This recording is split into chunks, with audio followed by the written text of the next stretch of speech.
What is shaking, everybody? It's time to talk a little NBA playoffs with one of my favorites, the first announcer that I ever did an NBA game with. Mike was play-by-play. I was color. We did Milwaukee and the Knicks in Milwaukee, which I believe was a triple overtime game. Is an incredible, incredible game. That my first time doing an NBA game on TV, and I was in the gentle, loving hands of Mike Breen, and it went swimmingly. So you know him from ABC, ESPN. I've been doing this forever. If you're back in New York, you can watch him doing Knicks games with Clyde Frazier. It's always a treat to watch him, and always a treat to have him on. Mike, I always appreciate your participation in the show year after year. It's like you know what you're getting into, and you still come on. I appreciate that.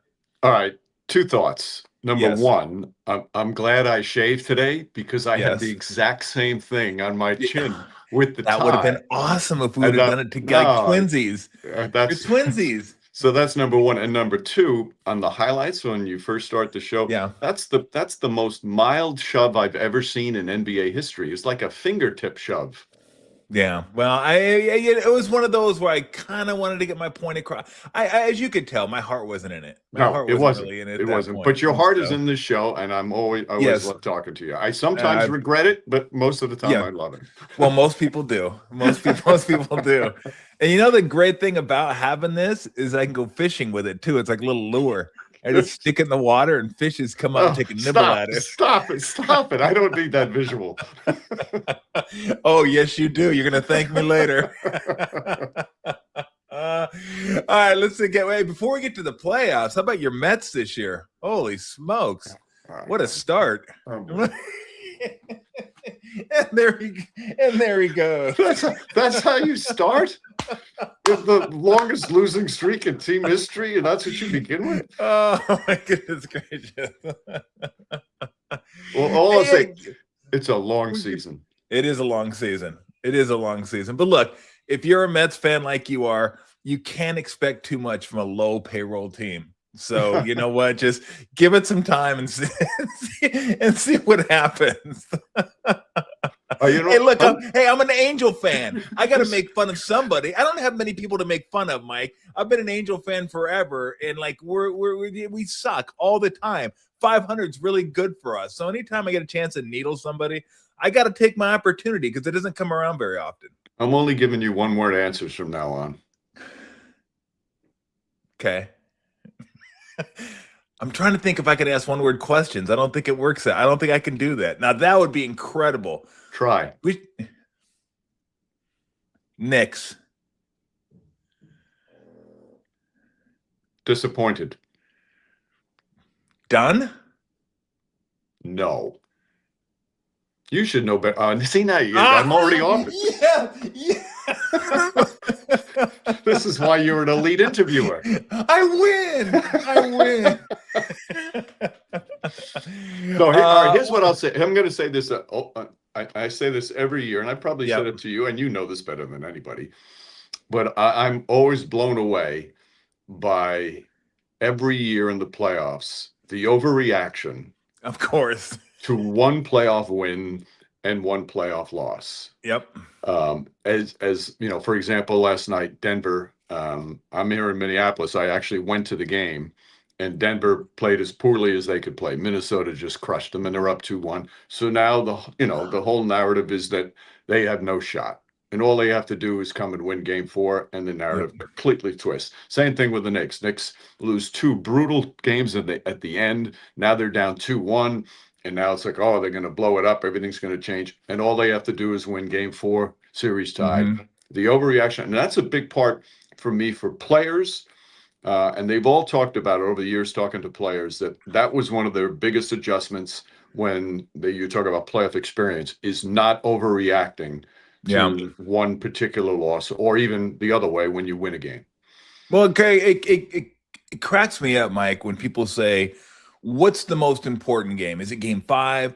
Is it game 3? And I always say this, they're all important. All you need is 4. You're trying to get to 4 before the other team gets to 4. That means 1's important, 2 is important.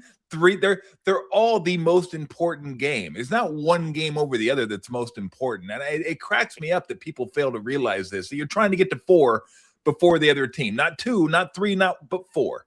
And must win. This is a must win game. The only must win game is when you're facing elimination. Yep, It's the exactly. only one. Right. Now there is you kind of need this one, but yeah, you better win it. Right. But there's only one must win game, and that's the elimination game.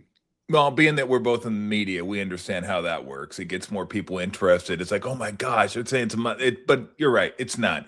If you're going to be eliminated from something, whether postseason contention or the postseason, that's the must-win game.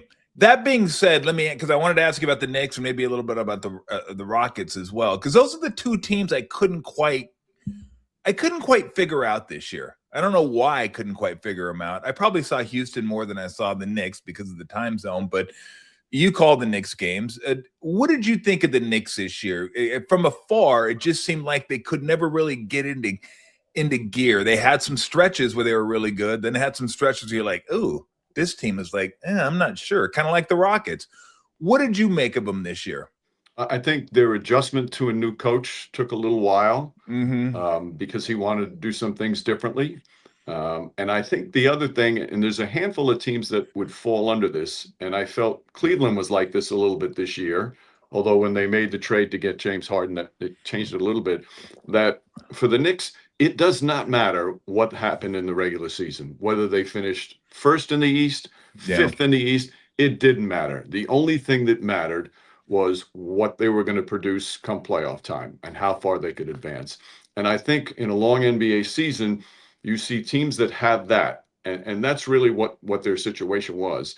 That it's not easy to get up all the time. I'm not making excuses for them, but it's like, okay, they had stretches when they were feeling good and healthy, and you could see they're as good as anybody in the NBA. And then they had those stretches where maybe a guy was out, maybe they were playing 7 games in 10 days, and the energy and the effort wasn't where it should be, and they struggled. And that's what happens with teams like that. And I think that's a part of it. It's not an excuse. And other teams have gone through that too. There are other teams, it doesn't matter what happens in the regular season. What matters is what you produce in the playoffs. No, I totally agree with you. I'm going to take a little veer left because you kind of brought this up. A lot of teams I don't think care what happens in the regular season. They know they're going to be judged by the playoffs, and then there are those teams that don't care what happens in the regular season because they don't want to care what's happening in the regular season because they just want to get a better draft pick, which I think was a little overblown this year because there were so many good players. This was a year that it's not. It reminded me a little bit, Mike, of when Barry Bonds was at his height, and they're like, you know what? This whole intentional walk thing, we should put a guy in second when you intentional walk him. It's not fair to him. I'm like, yeah, everybody calm down, okay? There's only one Barry Bonds, okay? Once Barry retires, it's going to go back to people won't get intentionally walked 120 times a game or 120 times a year. Just let it go. But the regular season, real quick, do you think it should be shortened? No. Okay. And one of the reasons it's just not going to happen. No, it's not. You're right. Because it's revenue and it's revenue for everybody, for teams, for front office, for coaches, for players. And quite honestly, it's revenue for all the people who work in the peripheral for an NBA team. For example, all the ushers, all the concession workers, all the parking garage attendants that are around every arena. All these people, they rely on those games. So it filters down to everybody, and it's just the amount of money over just 10 games. Let's say you wanted to cut it to 72 games, is enormous for so many people, and I don't understand why. I get the people's argument. They're right. Maybe the Pacers game, the players are playing harder, faster, stronger, whatever you want to do. But I think it's not going to happen. So why even talk about it? Yeah, no, I agree with you. I mean, if it went to 72, I'd be fine with that as well. I think it'd make the games maybe a little bit bigger. Guys might play a little bit more, but you're right. I mean, it's 82. It's not going anywhere. Mid-season, it's not really mid-season tournament. It's early season tournament. You okay with that? I was, when I first heard of it, I'm like, what are we doing? And now I love it. Really? You love it? Love it. Wow, we call did you fall in your ESPN, head? we called the first two And I went into it a little skeptical and came out loving it. We didn't do it this year.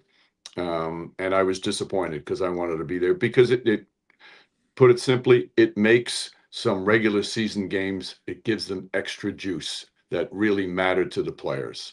The only negative is to create that tournament and have the semis and the finals in Vegas, it bunches up the schedule afterwards.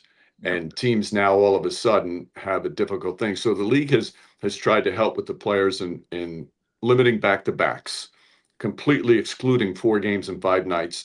Now you add to the in-season tournament in that only a couple of games in all those days. Now all of a sudden the schedule can be pretty demanding, pretty tough where there's no practice time, you're doing more traveling. So that's the only negative. But in terms of creating games that have more meaning, boy, I think it's a home run. Okay, let me ask you this. So you say it's a home run. I'm going to ask you a question your doctor might ask you. Have you fallen down recently? Yes, I felt And just hit your before I head? came on, I hit my head. Okay, Yes. That's why I had the where- hat on because I'm bleeding right now. Here's where I'm at with it. I still think I think it's really dumb. But it doesn't hurt anybody. They're regular season games, and you're going to play those regular season games anyway. There's only one game that doesn't count. It's an 83rd game. But here's the problem I have with it, Mike, is where it's like Adam Silver wanted this European soccer style thing going on over here, but when they do cups, they do it against different teams because they have so many of them. We're playing against the same teams in this cup that we are for the Larry O'Brien Trophy, and the players wouldn't care nearly as much if you weren't paying them $500,000. I mean, we have to pay the players to actually care what's going on, which in turn leads me to believe this is the NBA telling us that the regular season isn't super interesting, especially early on. So we got to spice it up to make it interesting. Would you say that's fair? I think that was part of it. That there was a lot of talk about how the long 82 game season's boring, so they needed a little juice. But as you say, it's not hurting anybody. In fact, Not it hurting makes it anybody. better. Yeah. I just think it gives us several weeks of early regular season games that people can't wait to watch. And it's proven by the ratings. The ratings on those games are great. It's kind of like the play-in tournament at the end. Now, this year was different with when you had 8 teams who could care less what was going on down the stretch. But even the play-in tournament, when teams are fighting to find those final spots and not finish 7 or 8, so they have to play in the play-in, the ratings for those games are higher because they have a little bit more meaning. So I do think in both instances, neither situation is perfect. But I think the positives clearly outweigh the negatives on that. And I've really liked the play-in tournament. I've really liked the NBA Cup. Yeah, the cup is, again, the cup for me, again, still dumb, but it doesn't hurt anybody, so it's fine. The NBA play-in game, I will always hate, and no one is ever going to talk me out of that.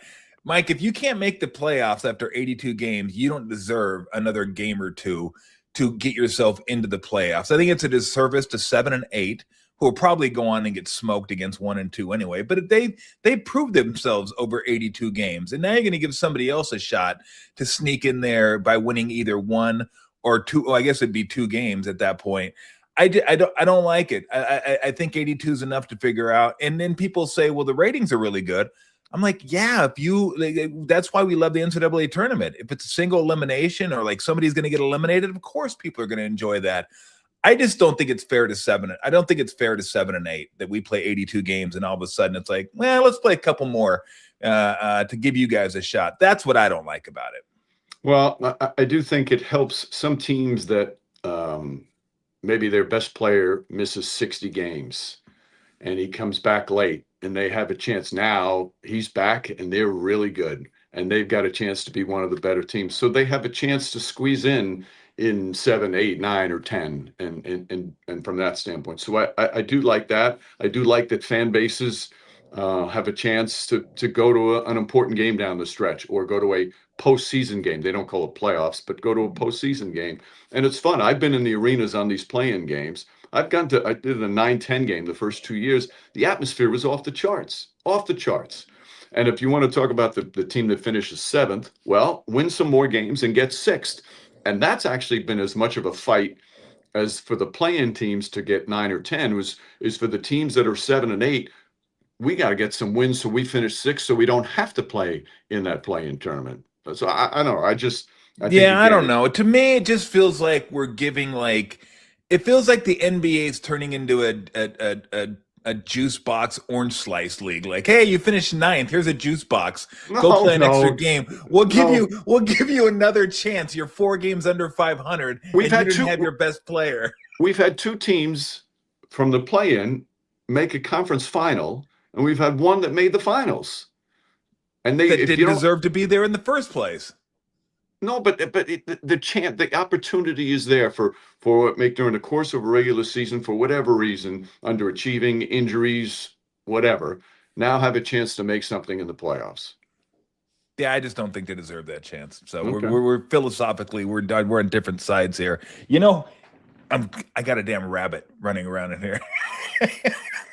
You If I know can grab this rabbit, I'd show you. I'm like, somebody left the back door open. What's the damn rabbit doing in the house? He's gonna start chewing what a on. coincidence! I have a rabbit running around in my hotel Dude, room. you got real problems. If you have a rabbit running around your hotel room, running around your hotel room, then you got a real problem. Okay, we'll see if we can agree on this.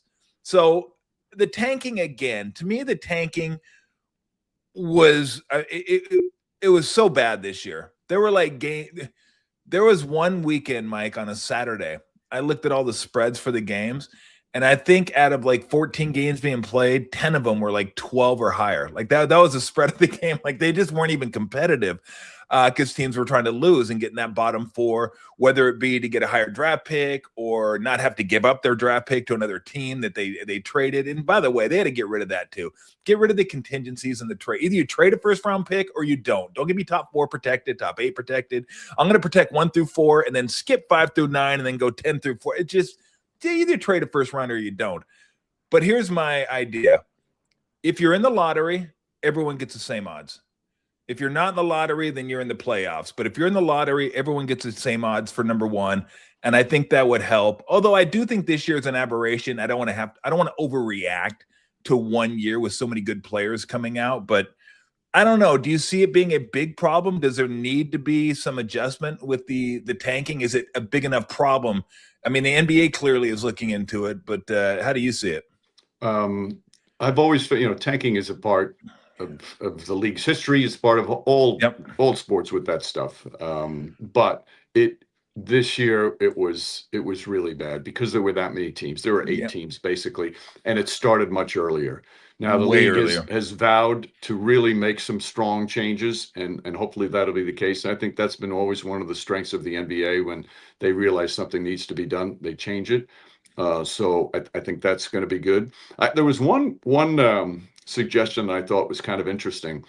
Make a cutoff date. Let's just say throw March 1st out there. Mm-hmm. And for the teams that don't make the playoffs, do an inverted. Those teams from March 1st to the end of the regular season, the team that has the best record in that stretch, they get the number 1 pick. So That's even if you're out interesting. of it, okay, and you have no shot, we're going to win some games down the stretch, and we're going to get our best pick. Yeah. There's some limitations to that, but I like that idea because it gives real incentive to the bad teams to win games down the stretch. No, I kind of like that. Although they'll be crushing tanking before March 1st. Let's see if we can finish in the bottom 4 and then we'll win the 4. Look, there's always going to be a little bit of a loophole, right? There's always going to be something that if somebody like sits down and figures it out, fires open their laptop and like, okay, how do we work the system here? And that's one of the things. And before I get back to the games on the court, I wanted to ask you about this because clearly the league and baseball is in this too. Baseball probably was the first ones to start this, where the analytics came into play and it was all about efficiency. And I totally get that. If I'm running a team, I want to be as efficient as possible, and I want to try to win games. Whether it's spin rate in baseball, or let's not cut down our swing, let's try to hit the ball in the gap or over the wall, stuff like that. In basketball, it's a 3-point shot. 3 is more than 2, so let's see how many 3s we can get, or get to the free throw line or layups. I like efficiency as much as the next guy. The only thing I wonder is has efficiency gotten in the way of entertainment? somewhat, where everyone's so efficient that the games start to look alike and all the front offices value the same things. And we're all doing all the teams are doing the same things for the sake of efficiency, where we're like, yeah, but this is still an entertainment league. We still got to entertain people along the way. Yeah, no, I don't think so at all. I find the league so entertaining right now. Now, there's no question that on a night when one team shoots 5 for 34 from three, that's tough to Mm-hmm. watch. But the skill level of these players, and the range they have now in their shot making ability is crazy. The 3-point shot is obviously it's fun. I don't love that it's taken away a lot of the post game, but I think overall it's Yeah. still really good. And it'll be interesting because as you know, this all goes in cycles. It'll be interesting to see when a couple of teams now buck that trend and say, you know what? We're not going to take 43s a game. We're only going to take 15 because we have great mid-range shooters and we're just going to crush you with that kind of efficiency. Yeah. Oklahoma City is not, they don't rely on their 3-point shot. They've got a lot You're of good right. mid-range and they're pretty darn good. So I think we'll see more, like, for example, the trend now the last couple of years because of the Oklahoma City success and Indiana success last year. Whereas defense is coming back in a huge way, having really strong wing defenders, having a Yeah. bench that comes off. They can send players at you in waves who would just put such pressure on you defensively. And teams needed to do that because the skill level of today's player is so off the charts that the defense needed to catch up. So we're seeing a kind of a change in that approach in terms of Yeah. roster building. I think Oklahoma City's and their secret sauce to me is their ability to turn you over, and also their ability to hold on to the ball. Like they don't turn the ball over and they turn you over. Like I looked last year, Mike, just out of curiosity, and I went back as far as I could, and I couldn't find a bigger disparity on one team between turnovers and forcing turnovers, and it was like a seven turnover gap. And I tried to tell people, like, you don't realize how many like games are won and lost in 1 and 2 possessions. Forget 7 possessions. Like you get 6, 7 more shots in the opposition, chances are you're going to win that basketball game. And I think that's what they do so well. And they're so deep, and they just their player development is off the charts. I mean, they just keep plugging guys in. And you're like, who the hell is that guy? And then all of a sudden you're like, well, he's pretty good. He fits in. He looks like everybody else out there. So it's the possession game, but the possession game, the 3-pointer and the possession game are the two key numbers that they look at now. And I'm trying to remember if I think they may have been only the second team in league history to lead the NBA in both fewest turnovers per game and most forced turnovers per game. No, it was like 18. It's like 17 and then had 11. It's like it's a monster gap. Crazy. So when you look at it this year, because to me, the likely, and it depends on where Wemby's at with his concussion protocol, but San Antonio, OKC, and Boston were the teams I looked at as your most likely champions this year. Although, you know, I still think New York's in it, even though they're down 2-1. Denver, I think they're in it. They're down 2-1. Like a lot of this stuff is matchup based, but when you look at it, is OKC like, are they head and shoulders above everybody? Are they ahead? I don't think so. I don't think head and shoulders. I think San Antonio's right there with them, and he appears like he's going to be fine. I had Denver up there with those two as well. Yeah. But if Aaron Gordon's not healthy, that's an enormous loss, and that's going to be difficult. If Gordon can play to the level that he has shown, then I would put Denver as a threat. We keep forgetting OKC had 2 7-game series last year, and one of them was in the finals, obviously.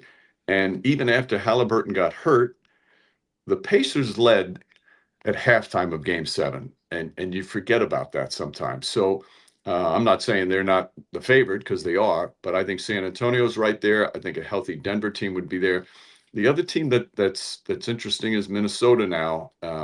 If Edwards, now he's been bothered by a little bit of a knee, so I could see one of them upsetting either OKC or San Antonio. And then in the East, I agree with you with Boston, but I put Detroit and I put the Knicks in there as well as capable of getting out of the East. So you're going to be doing the game tomorrow night between the T-Wolves and the Nuggets, and I can see it coming.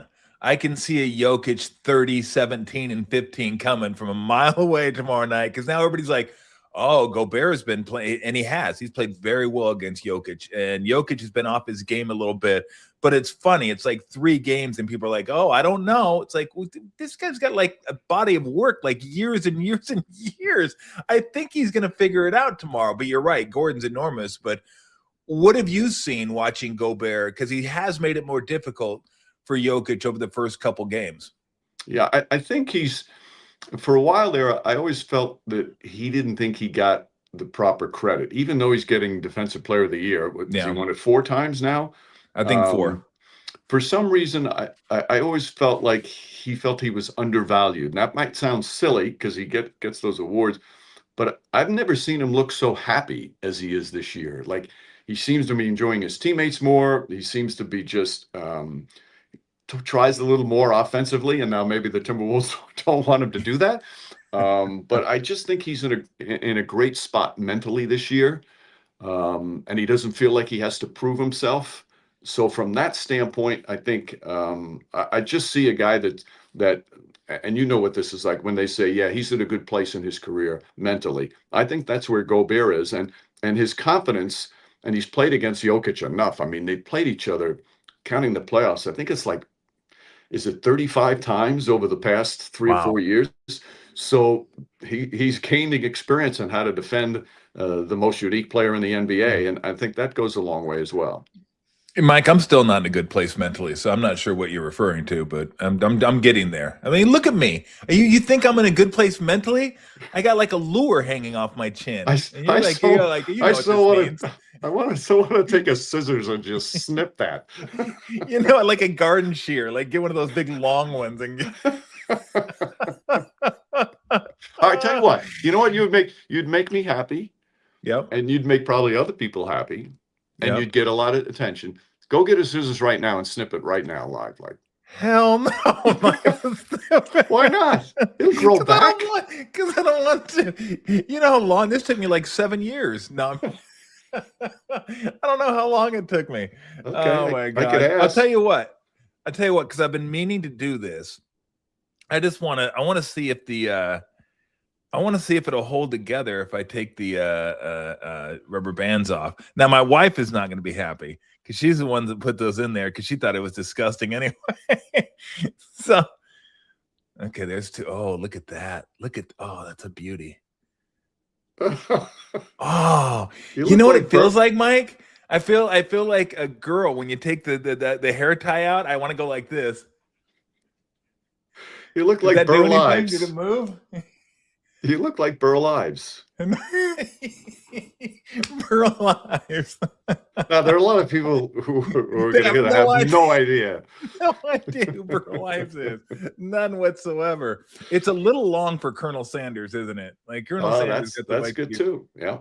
But how about C. Everett Koop? Think people know who he is? You know, I was going to say Colonel Sanders, but this shows you where my mind at. It wasn't Colonel Sanders. It was Tom Carvel. Tom Carvel. Do you know one time I one of my first jobs out of college, I worked for a radio station in Poughkeepsie, New York. Okay. WEOK, and I was a news reporter. So I would show up and they would send me out to the story of the day or the night. And one time I covered a fire at Tom Carvel's house. And I so wanted to see him. I was hoping at some point he would be out there with the firemen and talking, and I'd get to interview Tom Carvel, but he never showed his face. Never showed up? No. Never showed up. From a news reporter to calling NBA finals. Who would have known? Hey, this just popped into my head, and I've never asked you this, but is there a person along the way since you've been doing NBA games, whether it be in New York or the national games, that someone came up to you who was also known, that recognized you, that kind of caught you off guard, that you were surprised that they recognized you? Like, wow, they know who I am? That's pretty wild. I'd have to think about that. I'm actually surprised on a regular basis. One time I was in Charlotte, and this one he was the owner of the team, and I was leaving the arena, and he came in, and Michael Jordan said, "Hi, Mike." And that surprised me that I mean, obviously, I was an announcer in the game of a team that he owns, but stuff like that, I'm always Yeah. surprised. Yeah. No, So it's funny, Mike, because he did the same thing to me. He goes, "Hey, Mike," and I go, "No, it's Tom." The only reason you asked that question was to set up that joke.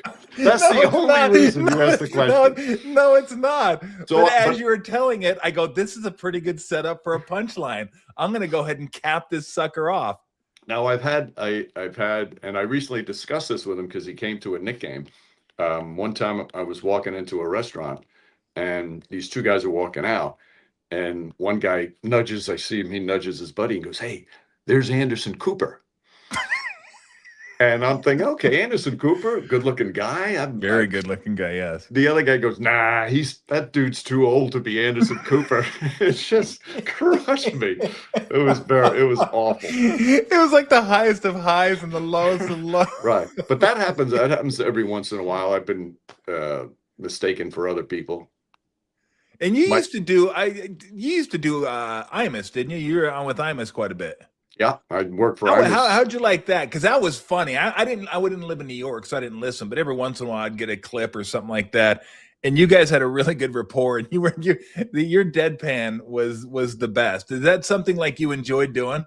It was so much fun because the people on that show were so talented. Imus obviously he was a brilliant radio host. Charles McCord was his news guy. Bernard McGurk was his main funny man.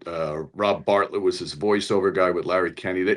They were so brilliant, and you learned so much from them. And what it helped too is like the spontaneity of having to respond quickly. I think that helped me in terms of my overall broadcasting career. I learned a lot from that. Any show that you haven't been on that you'd like to do, whether it be a cooking show or a travel show or A show? Top Chef with Mike Breen? Where are these questions coming from? I have no idea. I'm Um, just kind of thinking of them as I'm going. That's why well, I you know what? stopped. Two things two events that are near and dear to my heart that I would be a bucket list would be to be part of a Masters telecast. I've never even been on the grounds of the Masters. Ooh, I think the Masters telecast could be, it's one of my top ones for sure every yeah. year to watch. And I love the golf. So to be part of a Masters telecast would be great. And then I've never done, I always thought it would be so cool to do the NCAA tournament the opening round when you do four games in one day. Yeah. But it's also that, and anybody I've talked to, Ian Eagle tells me all the time that it's like the hardest day of his year, every single year, to do four games in one day. So those are two events that I've never done that I would love to do. Well, you should just do it like it's really hard because I'm assuming you got to study these teams, know the names and everything. That's where you just go full Johnny Most. Little lefty over to the big guy out to the little lefty, over to the other guard over to the big guy. No, I had that once. I was in Athens for the Olympics in 2004, and we not only did the men, but we did the women's games too. We not only did the USA games, but we did usually two games a day, sometimes three. Now it's a little different with that. Yeah. But one night I had it was South Korea versus China, and I think I spent 6 hours that night. Ooh. First off, learning how to pronounce all the names, then to try and memorize, the numbers with the names. That was the hardest game I think I ever did, and I really tried to Wow. do it. And I'm sure I messed it up on multiple occasions during the game. But that was the game that was like, I can't believe I have to memorize all these names.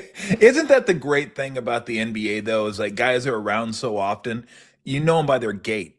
You don't even need to see like the numbers or anything. You just see them run up and down the court, and you know who the guy is. Yeah, when I call a game, I never go off the number. I go off the face and Yep. the body, and that's every once in a while with new players coming in, sometimes you have to double check. But it's the beauty of doing it all season long. The beauty of doing so many games. Yeah, I showed up this year and I did a Wizards game, and somebody checked in. I looked over at Tim Roy. I go, "Who the is that guy?" Like I was like, "What do they drop him from the clouds? Like, How who is many this guy? Like, where'd he come from?" how Like, many games? Good. I'm sorry. no, go ahead. How many games did you do with Tim Roy this year?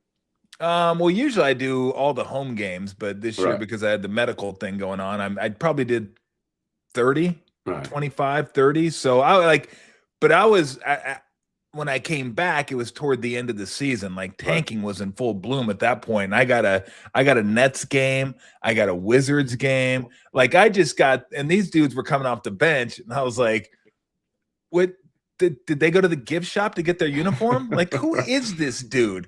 Right. It's crazy. But you know what too? Like is you one thing I noticed on some of those games where guys that you're probably never going to see in an NBA game again, they're really talented. They're really talented players. And the fine line between, the 13th guy on the roster who makes it and the guy who doesn't, Yeah. it's pretty incredible how close it is. Yet a lot of these guys with that talent never really make it in the NBA. Yeah, no, this is one thing, and I've said this forever, Mike. Like when the Warriors were really good and just kind of rolling, and they'd play a team that wasn't very good, I would always say, look, this team has NBA players. You let them get going, and they get comfortable, they can beat you. It's going to take, a little luck and maybe some calls here or there, but nobody realizes how good an NBA player is. Nobody realizes how good a Major League Baseball player. Nobody realizes how good an NFL. Like people sit back and watch it on TV and throw it. Oh, that guy sucks. This guy, nobody knows. Nobody understands how good these guys really are. And I'm not saying it to be self-serving because I played. I'm just telling you because I know that even guys you think aren't very good are way better than your best friend that down at the like. These guys are like. That's why I always say this. To say, could the best college team beat a pro team? I go, no. And they go, why? Because a pro team has all pro players. College team doesn't have all pro. Right. They'd get wiped off. They get wiped off the floor. Wiped off the floor, and it wouldn't even be close. But nobody realizes, and you sat courtside, these guys that don't play much. They come in the game, and you're like, this guy's pretty good too. Yeah, there's no doubt. There's no doubt. What's on tap for dinner tonight in Minnesota? I found a really cool place that it was like a little bar. Steve and I went there a couple years ago when they were playing the T-Wolves. It's a cool Irish bar, had a TV over the bar, a couple TVs over the bar, and then a rooftop place where you could watch the games and have some beers and then eat dinner. And they had the big screen TVs. We were watching a Cavalier game, I think, at the time, but it was really cool. Like I enjoyed the company there was cool. The crowd was nice, and the TVs were big, and the beers were cold. One of my favorite restaurants is in Minneapolis. It's called Bar La Grassa. I don't think that's it. That's where we're going tonight. Big steak?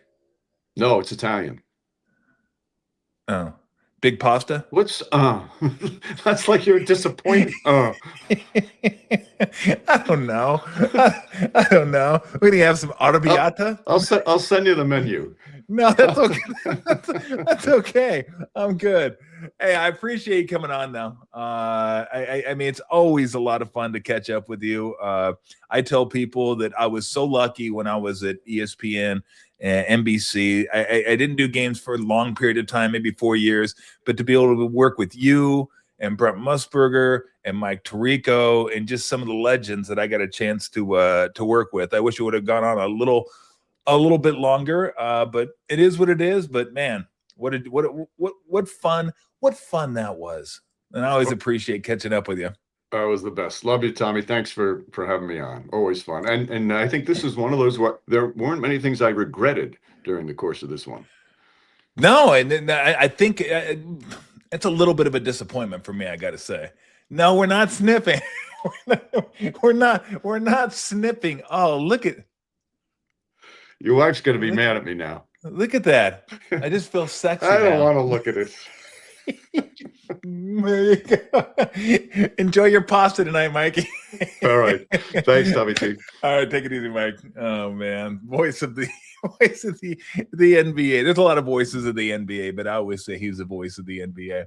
Hey, he's just so much fun. I love talking to Mike. Love working with Mike. So I guess I did want to mention the fact that I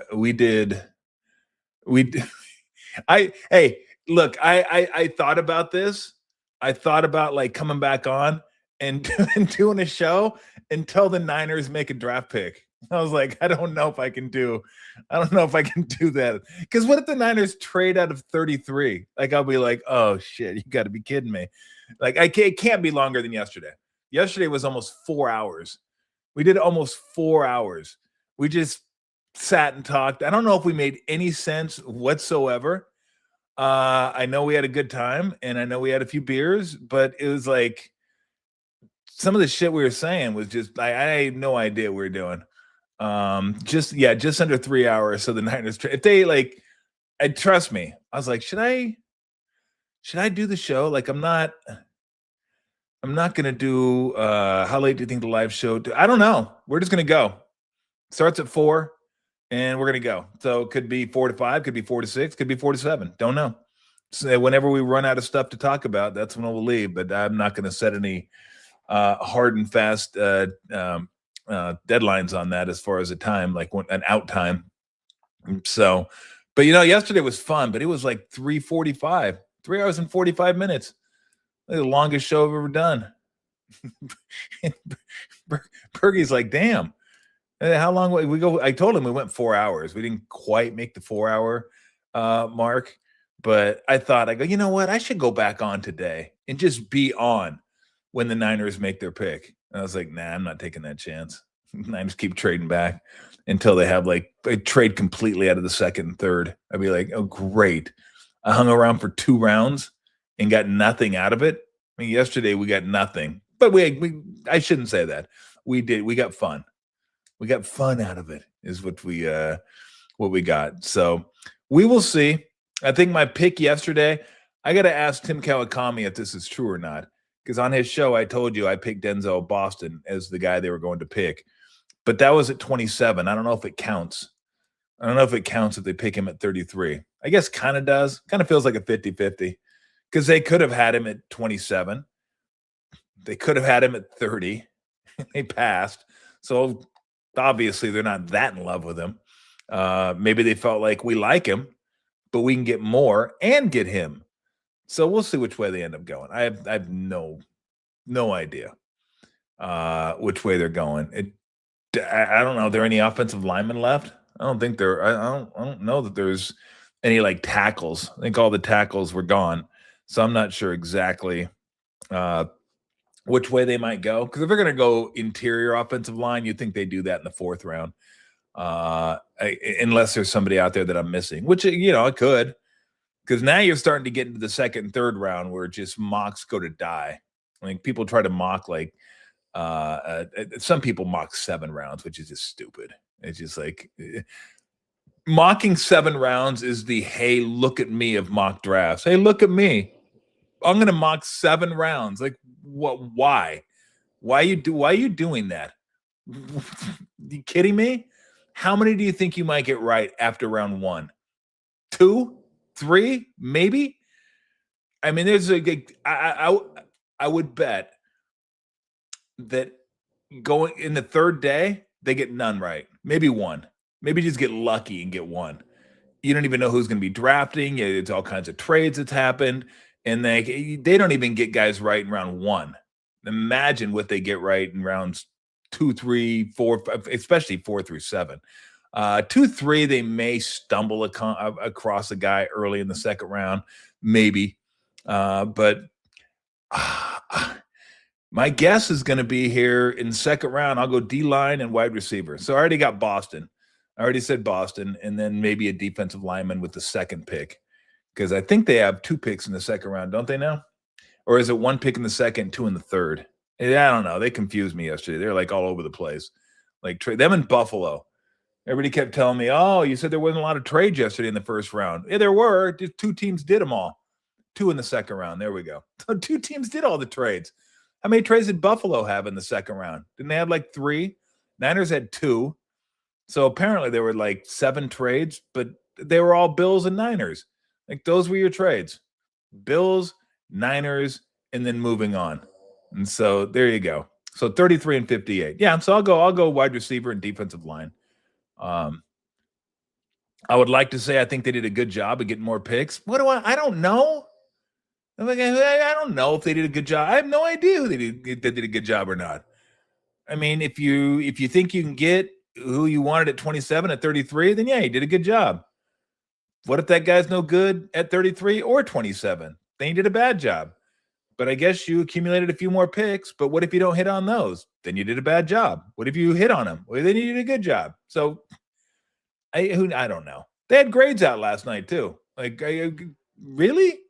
There's always a lot of A's. A lot of A's. Because no one knows. Like, let's just give them an A. Looked like they reached B. Ty Simpson, C. That was dubious. It's B. Yeah, the Makai Lemon thing was interesting, right? He's on the phone with Pittsburgh, and then Philly sneaks in there and grab. What's AJ Brown thinking? AJ Brown's thinking, thank goodness. Hopefully, he got him to replace me so I can get the hell out of here. I think AJ Brown. It sounds like he's been wanting out of there for quite some time. So he's probably pretty happy they drafted a wide receiver. And so, yeah, the grades kill me. But yeah, here's the reason that I'm not going to jump on tonight, because I did think about it. I didn't watch any NBA playoffs or NHL playoffs last night, which was fine. Again, I'm not saying it's work. I had a good time. I could have stopped anytime I wanted to. We're having a good time out there, and I appreciate all you guys that joined us. That was super cool. Again, I thought there was like 4 people watching. The fact that there was more than that was nice, but we're going to do it anyway. There's 4 people out there. We would have done it for 4 people. But I want to watch some games tonight. So I want to watch San Antonio, Portland. What's 4:00 game? NBA 4:00 game is Boston Sixers. That one's 1-1. So I expect Boston to win this one tonight, but who knows? Max can get going. Lakers, Rockets. Apparently Kevin Durant, ankle, not sure if he's going to play. Austin Reeves is questionable now. So that makes it interesting if Austin Reeves comes back and plays. So, yeah. And then NHL, I definitely want to watch the Oilers and the Ducks. Now, that one's a late one, so that's not that big a deal. And Lightning and Canadians are tied at 1, so that'd be a good one too. And that one starts at 4. So I want to watch some of those games. So yeah, you're gonna have to do without me tonight.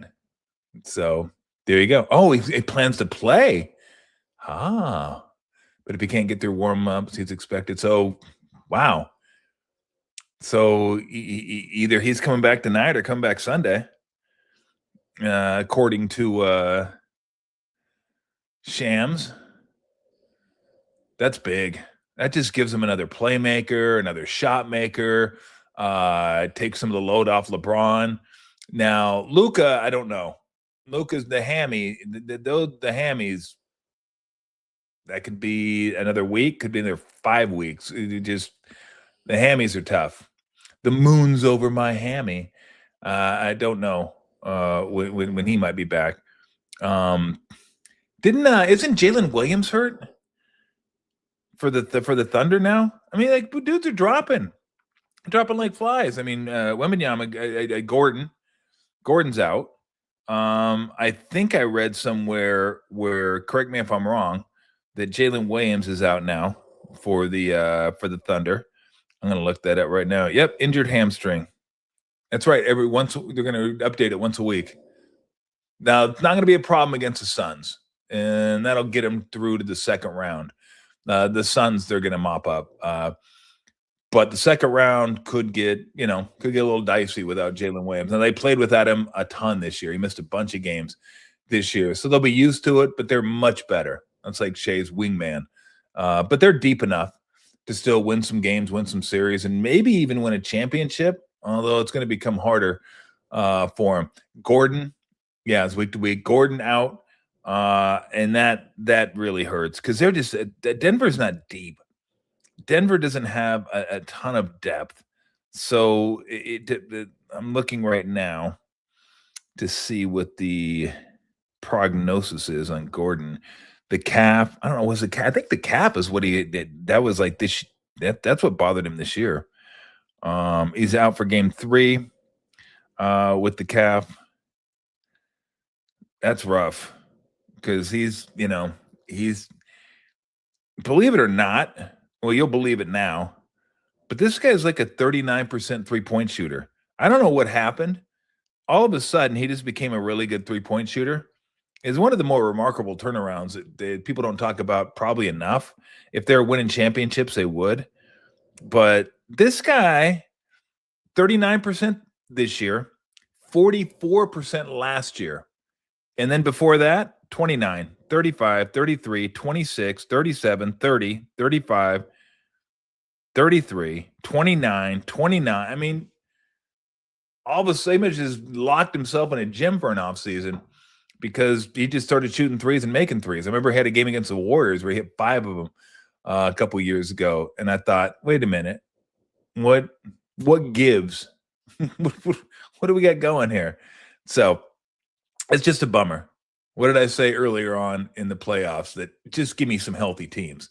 That's all I want, healthy teams. Well, so far you got Jack as far as health is concerned. You don't Thunder, Williams is out. Nuggets, Gordon is out. Who else out? Wemby's out for the Spurs. Embiid's out for the Sixers. Luka's out for the Lakers. Maybe Durant's out tonight. Reeves has missed a couple games. So I'm going to look real quick to just kind of get an Embiid update and see what he's doubtful for game 3. So at least he's like on the scale, probable, questionable, doubtful. Maybe he can play in game 4. Boy, if they could win tonight and then bring who? Of course, if you win tonight, maybe you think we can save Embiid one more game. And I don't think they're going to win tonight, but maybe if they keep playing the drop coverage on Maxey on those high pick and rolls, they might. Maxey was just walking into threes in the second half last game. I'm not sure exactly. I know you want to keep your center near the rim, but people used to do that against Steph. Play drop coverage. So what drop coverage is, you come up and set the pick and roll, and the guy guarding the guy setting the pick and roll, a big guy, is usually parked in the lane. You're just parked in the lane. You're not going to get out of the lane. So you can come right off the screen and shoot the 3. And when they did that against Steph, I was like, I'd run that 100 times a game. I'd just keep running it. And Steph could shoot 33s, 43s in a game, as many as he wants to, just keep shooting. So I'm not sure if that's a coverage they will go back to tonight, but Maxey definitely hurt him, specifically in the fourth quarter of that game where Boston was able to close it. Is this like, I have a feeling that like we're on auto, like center. Are we on auto center here? It's like the thing's moving around a little bit on me. There it is. You son of a bitch. Yeah. You see my Oreo hat in the background? I love that hat. That's a stop doing that. I'm gonna have to look and figure this out. It's a little distracting when I'm doing the show. If I bob my head up a little bit and do this, and it's like, camera starts moving on me. All right, we got any comments? We've already had a few comments, but if you guys have any comments, throw them up there, and then we'll get out of here. And thank you to Mike Breen. Mike's I love talking to Mike. He's the best. Even though he's wrong about the play-in game and he's wrong about the mid-season tournament, I don't care about it anymore. Too much rest. I don't know. I wish I could figure this out. I don't. And I love the little dude holding the Pliny.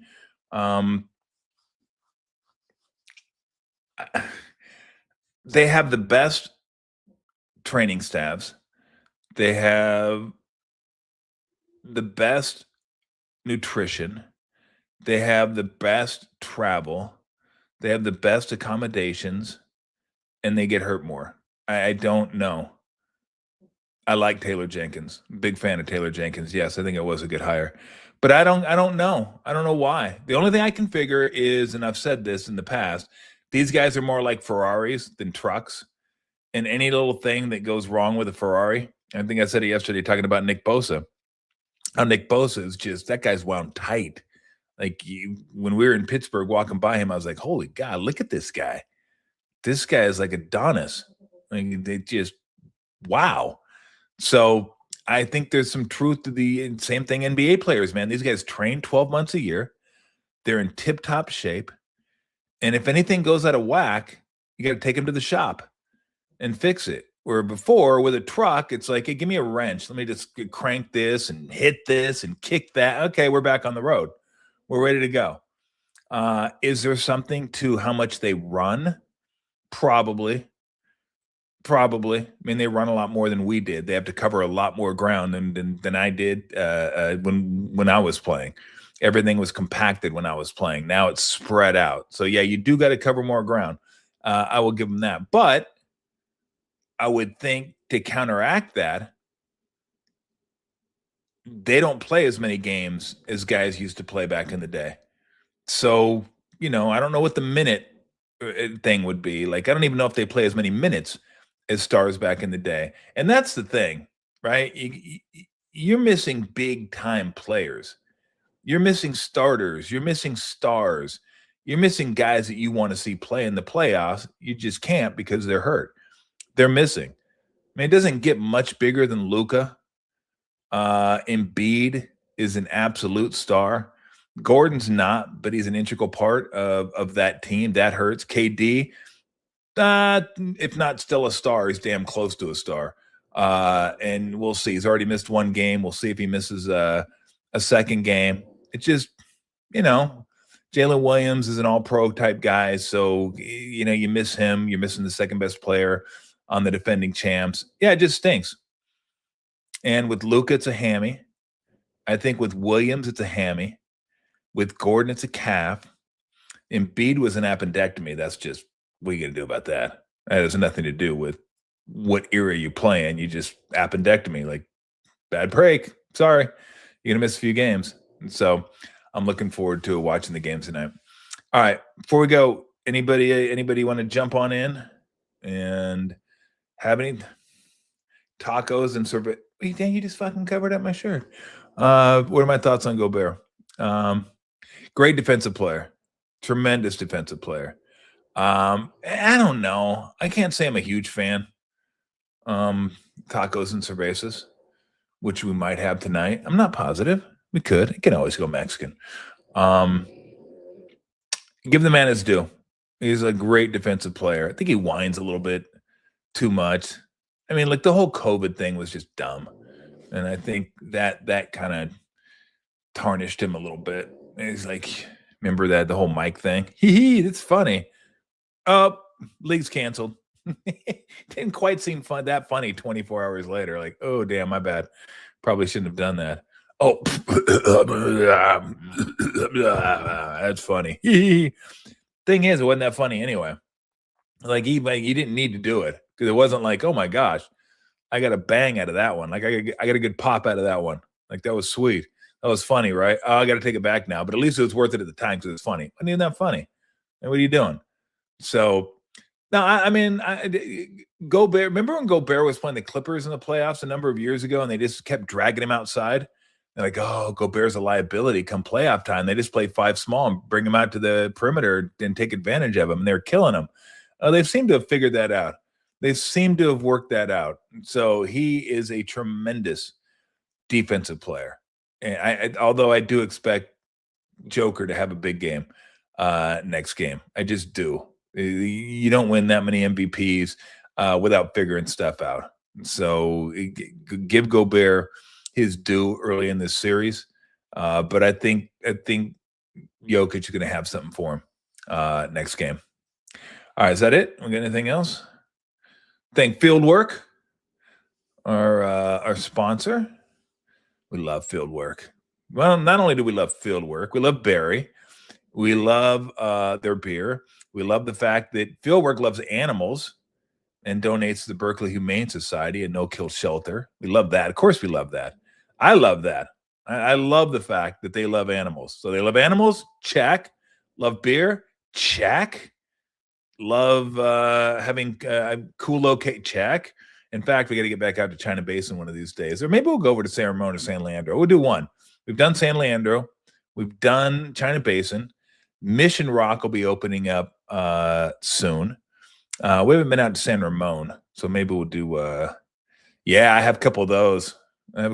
Daniel. The Clear Skies. Yeah, those are nice. You can go down to the tank when the tank reopens again. They have 19 ounces.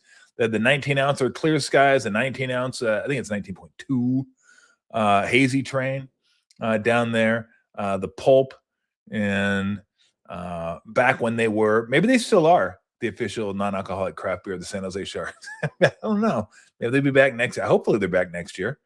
So hopefully they'll be there. But if you go to a Giants game, you can go to the Centerfield kiosk or Centerfield concession stand, and they have a concession stand there at the field where you can get yourself a Strike Thief.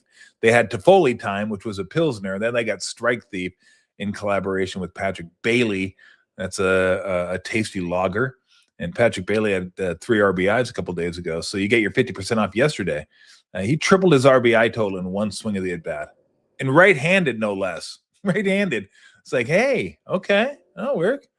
Kind of just drop the bat and run around the bases. Giants took 2 of 3 from the Dodgers. So whether 10 runs scored in that series combined. Dalton Rushing got one in the ribs yesterday and then slid about 5 feet wide to second base to take Adames out, which you can't do anymore, which is kind of BS. Like, if they hit you, I think there should be an exception. If they hit you, you could take someone out at second base. Like, just get out your frustration. Like, I need to knock the shit out of somebody. You just hit me in the ribs and get somebody. But Rushing handled it like a pro. He just, he didn't slide that. It was kind of a half-hearted effort into Adames, like kind of slid into him like, I'm just going to let you know. But it's not a Will Clark sliding into second base versus Kendo or Ozzie Smith. It's certainly not Matt Holliday sliding into second base against Scutaro, where he knocked him into left field during the playoffs. It's or Hal McRae with a barrel roll. If you don't know, look that one up on YouTube. The Hal McRae barrel roll is incredible, where he just barrel rolls some dude, barrel rolls him into left field. Like, it's like, even back then, that was me. Really? Different game, man. It's a different day, different era, different game. They're all so different. Everything much more physical back in the day. All right, give me one more. Last one, then we're going to get out of here. I don't know if I'm on deck to tacos. Yes. There's like, I know. I hope most people know tacos are delicious. And you can how do you go wrong with tacos? How do you go wrong with tacos? Like, burritos, sometimes I guess you could go wrong if the ratio of the rice and the beans are off. But tacos, just get the street tacos. Cilantro, onion, meat. Boom. You can tell me like you don't like that. That's a you problem. Like, everybody should like that. Everybody should meat, onions, cilantro, unless you don't like cilantro. Some people think it tastes like dirt. I didn't even know that was a thing. Yeah, I kind of did like it because Booker, I can't believe he got a tech for trying to save a ball and hitting Williams in the face. Not that Jay Williams, the other Jay Williams. I think one's like J Dub. But the Jay Williams at center from Arkansas. Yeah, it's like he's just trying to save the ball. You can tee him up for that? Like, what? Like, don't worry about Booker. He's got plenty of money. He can handle the fine. But sometimes, every once in a while, yeah, I like it when they call a ref out. Now, don't go overboard. Don't do it all the time because then you just seem like a whiner. But in a case like that, like, when Book's not a guy that is a complainer, a whiner, at least on the podium that they show. And I don't think he is on the court, but I'm not courtside, so I could be wrong on that one. You'd have to ask somebody that plays against him and that's on the court what his reputation is. But yeah, like, I could not believe that was a tech. Hey, I'm going to go save the ball and throw it back in bounds, and I'm going to hit somebody in the face. And tech. Why? I don't know if they gave an explanation for why. But yeah, I did like it that he called the ref out. Sometimes those guys got to be held accountable. The 2-minute report's stupid. I should ask Mike Breen. I should ask him about the 2-minute report. See if something else we can disagree on. Since we disagreed on the tournament, the cup games and the play-in games, maybe we could have disagreed on the 2-minute. I just hate the 2-minute report. Why not the 2-minute and 15-second report? Why not the 3-minute report? Why not the 2.5-minute report? Why not the 4-minute report? Why does it have to be 2 minutes? there may be a call that's important that happens 2.5 minutes before the end of the game, but that doesn't fit into the 2-minute report. So it's just kind of dumb to me. So yeah, I don't mind those guys being called out occasionally. But if you have to fine them. If you don't fine them, other players do it, and then all of a sudden you have an epidemic where it's just like everybody's ripping the officials, and you can't have that either, because then people question whether it's even real or not. So that's never going to fly. So look, he can afford it. Not that big a deal. Call the ref out. I thought the ref made a mistake there. I thought it was kind of an egregious mistake. So anyway, yeah, I do. I did enjoy that. Now that you're asking. All right, we're going to get out of here next week, next Tuesday. Come on out to McKay's. Grab a pint, grab some food. Tuesday, 4 o'clock. Matt Barrows, Cam Inman, Matt Mayoko. The Mats will be there. Cam will be there.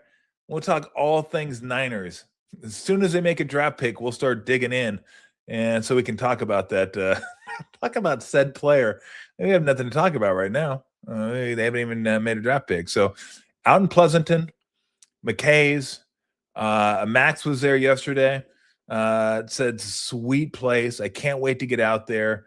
He said everybody was super nice, so I can't wait to get out there and meet everybody and then hang out. It's been a while since I've seen Matt Barrows, Matt Mayoko, Cam Inman. I've seen them on the screen, but in person it'll be fun to sit around with them and just talk Niners. That's all we're gonna do. We'll take questions. We'll do whatever. And again, it's 4 p.m. You notice we don't have a stop time. We don't have an end time because we don't know when it's going to end. We'll figure that out while we're there. Beers will be flowing. Laughs will be had. I'm sure they'll be ribbing one another. So I don't even know if these guys have ever been in the same room at the same time. So I don't know who's going to do who can drink the most or who will drink the most. I don't know. If I had to guess, Cam, I think Cam's probably, although maybe Mayoko. Barrows may be sneaky, but I'm guessing the Matt's Barrows a little lighter than the rest of us. So I'm not going to say that disqualifies him, but he'd be an underdog. He wouldn't be a favorite. So it won't be me. Put it that way. I had 4 beers last night. That's the most beers I've had since I got out of the hospital. I was like, ooh. Start mixing in some water.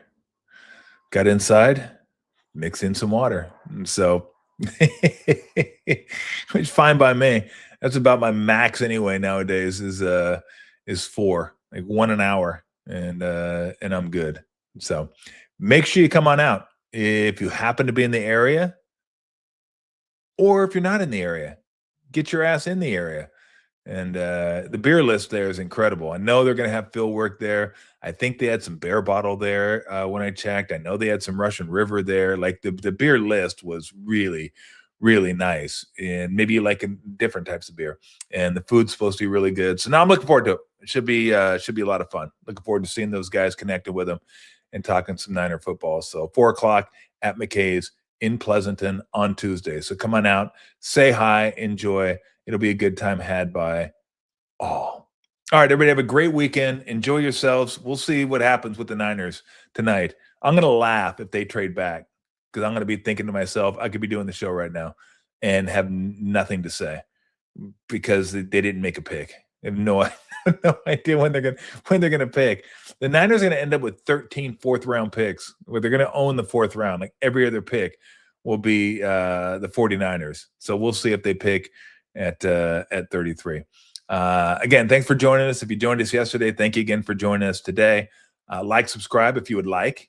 You're more than willing to throw that one. The like, subscribe. You get I think it's a thumb, and then you get the thumb that goes this, and then you don't do this one. That one's a bad one. Don't do that one. Do this one. This one's bad. That's not good for that. This is good for us. That one's good for us. So we like the thumbs up. Actually, this I won't tell you the joke, but my mom loves this joke, and she does like that. That's the punchline of the joke, and so I think it takes place on a farm. Not dirty, easy. I can already see your gears working out there. I can feel your gears working. It's my mom. Okay, my mom's not going to tell that type of joke. Although you don't know my mom, she could, but she didn't, and she doesn't. So yeah, but that was like the end of the joke, and that made no sense whatsoever. So everybody enjoy your weekend. See ya. And remember this, Tommy T, cash and tickets is what it's all about.